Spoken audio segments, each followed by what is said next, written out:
Балалар, бүгін ел алдына сағатты бастамас бұрын мен сендерден көңіл күйлерің қандай екен, соны біліп алғым келіп тұр. Менің бүгінгі көңіл күйім міне мынандай жағдайда келіп тұрмын. Ал сіздердің көңіл күйлеріңіз. Біз үйге қандай тапсырма бердік екен. Мынандай тапсырмаларды орындау арқылы мен сендермен жұмыс жасаймын.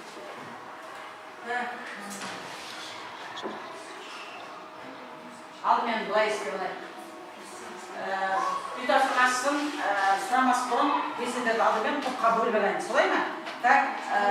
Топқа бөліне қояйық. Ол үшін менің столымның бетінде бірнеше суреттер жатыр. Сол сурет қиындыларын пайдалана отырып топқа бөлінеміз. Ал жай мен деп келе қойыңдар. Сосын бірінші топқа бөлінеміз. Жай асықпай келеміз.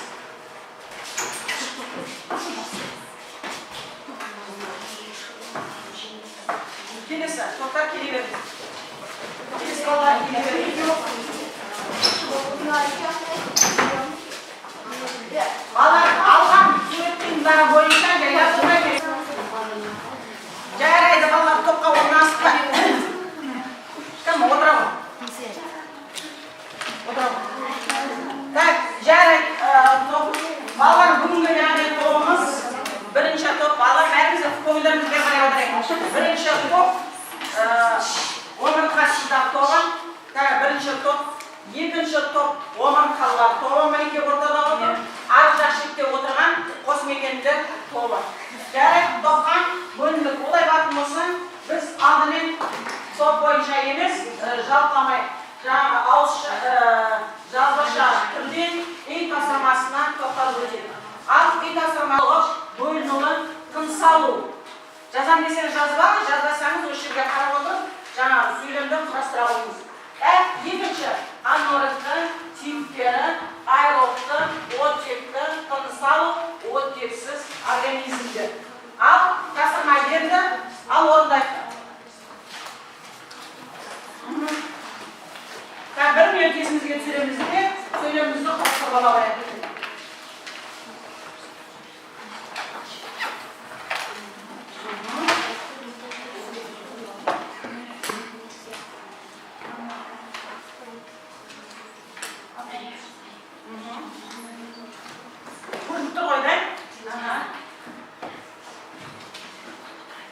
Аноректі, типтері, аэробты.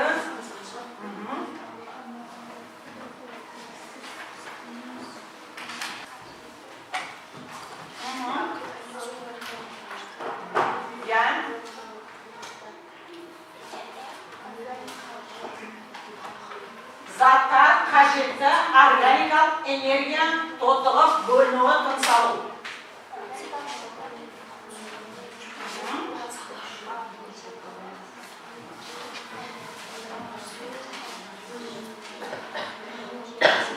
Ал кім құрай алады? Айолдан тұрады. Тыныс алу органикалық қажетті заттар тотығып энергия бөлінуі. Энергия бөлінуі. Жарайды, отыра тұрып, қайтесі болса, қараймыз. Екінші Б тапсырмасы бойынша Аружан. Аэробты оттексіз тыныс алу, анаэробты оттексіз тыныс алу организмдер түрлері. Жарайды. Қазір қарайық. Ондай келесі тапсырманы бірге орындалап кете берейік, сосын бар бірді көрсін. Суретті зерделеңіз. Не бей? Қосмекендердің көпшілігі құрбаққа, құрбаққа және де баққа. Олар көбінесе екі қабықша сияқты өкпемен тыныс алады. Қосмекендер көбінесе терминде тыныс ала береді. Себебі олардың өкпелері нашар болғандықтан, нашар дамығандықтан терминде тыныс алады. Олар газаласуды сырттан тер арқылы қабылдайды.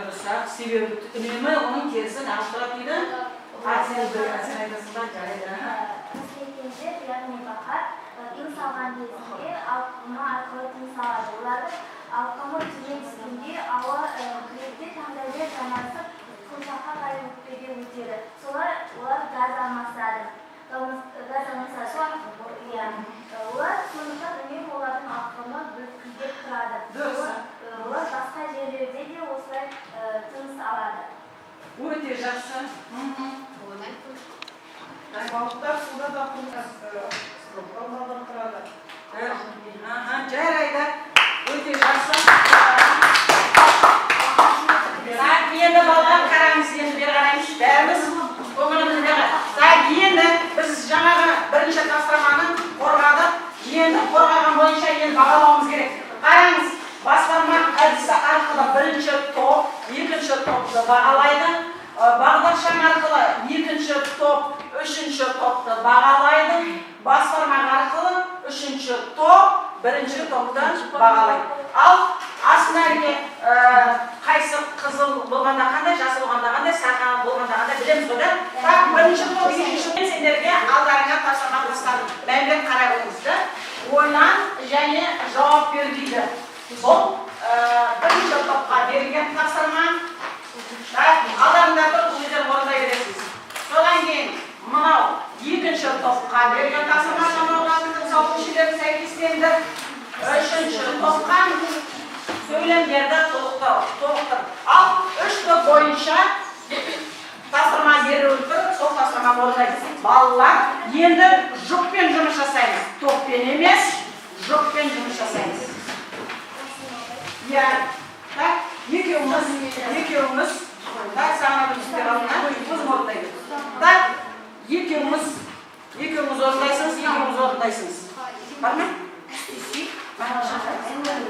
Орындай беріңіз. Так? Тасына түсінікті ғой.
Балалар болып қалдық па? Так, онда мен бірінші тапсырмадан бастап аша берейін.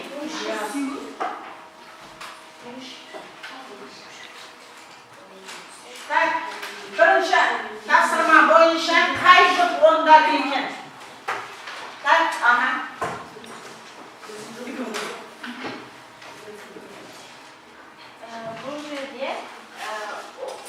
Бұл жерде Гида бірінші тапсырмада Гида бүкіл денесі арқылы тыныс алады.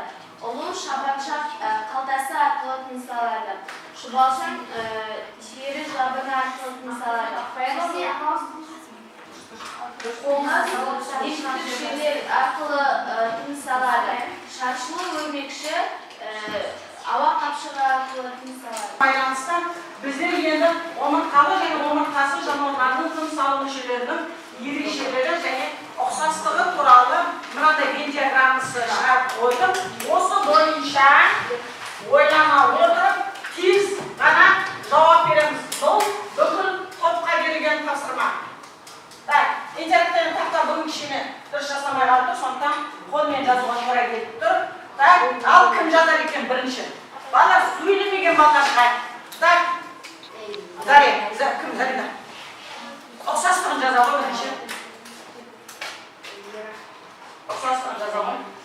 Так, мына жағына жаңағы несі, омыртқалар, омыртқасыздардың жаңағы несі. Так, басқа. Кім? Шыға аласың ба? Шыға ғой. Так, мына жерде кім шыққан жоқ тағы? Хадиша шықтың ба? Жоқ. Хадиша шыға ғой. Дария бар. Ал Дария қайсың? Екі біреуін шыға ғой.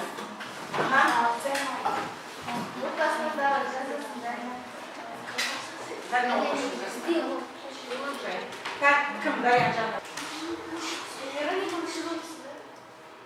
Кім? Әркім өзінің жұмысын айналсын. Дария, мына жаңа ұқсастығында кім Зарина тұр? Сен ары қарай жат. Кім? Эльмира, өзің жұмысыңды жаса. Ерекшелігі.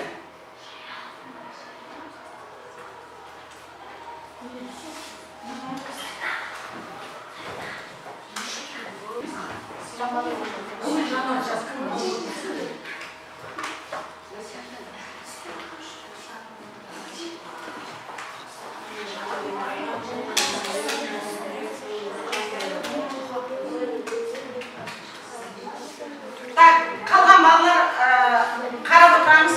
Дұрыс жазып жатыр ма, дұрыс жазып жатқан жоқ екен. Қарап отырайық.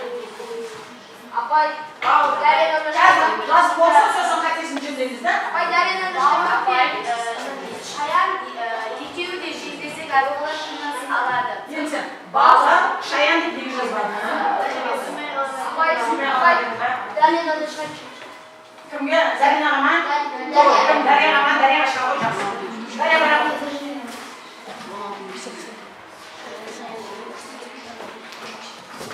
Ұқсастығын жазды бірінші ақпаяқ біз.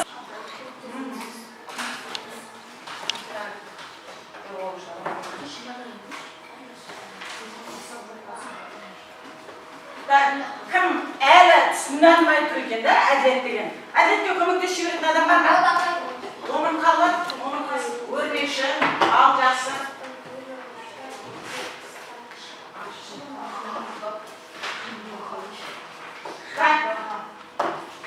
Ауыз айтайын тұрсына, тыныс алу мүшесі кім Ақжан? Құстар? Құстар олар өзінің сосын. иттер өкпе арқылы немесе мұңсыз арқылы салады. Сүтқөліктер өкпе салады. Шаян. Желбезекпен. Өрмекші болса демтікпен. Демтүтікпен. Шылында Демтүтікпен. салады. Басқа тағы бар ма? Оның қасында? Апай, жалпы айтма жәндіктерде жатады. Жалпы жәндіктерде жатады. Жарайды, жақсы отырады. Бала бұл жерде Шаянды кішкене жазбай тұрғымыз келген де. Жарайды, жақсы азмандай кішкене қателесіп болды. Ал біз бәріміз бір-бірімізді қолпаштау үшін от шашу. Тағы бір рет. Тағы бір рет. Өте жақсы. Жарайды. Балалар бұлай ұтатын болса, сендердің алдарында мынандай тапсырма тұр. Балалар соңғы тапсырма. Первый жасайық кәлке. Так, 3Q, яғни қызықты, қиын болды, және дағлат недік? Құнды. Дұрыс айтасыз. Ал өз ойымызда бүгінгі сабақта біз не түйдік, өзге не қызықты?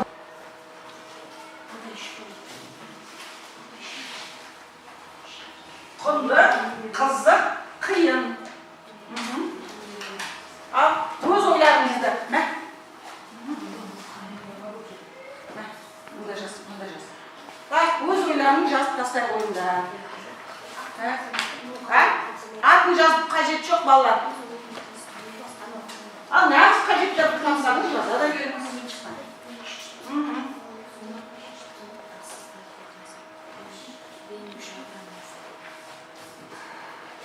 Кім жазып болды?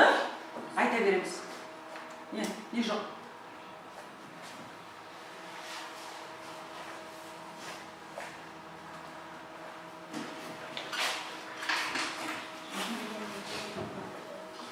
Әділет тез жазып атырсыз, әділет бола болдың да.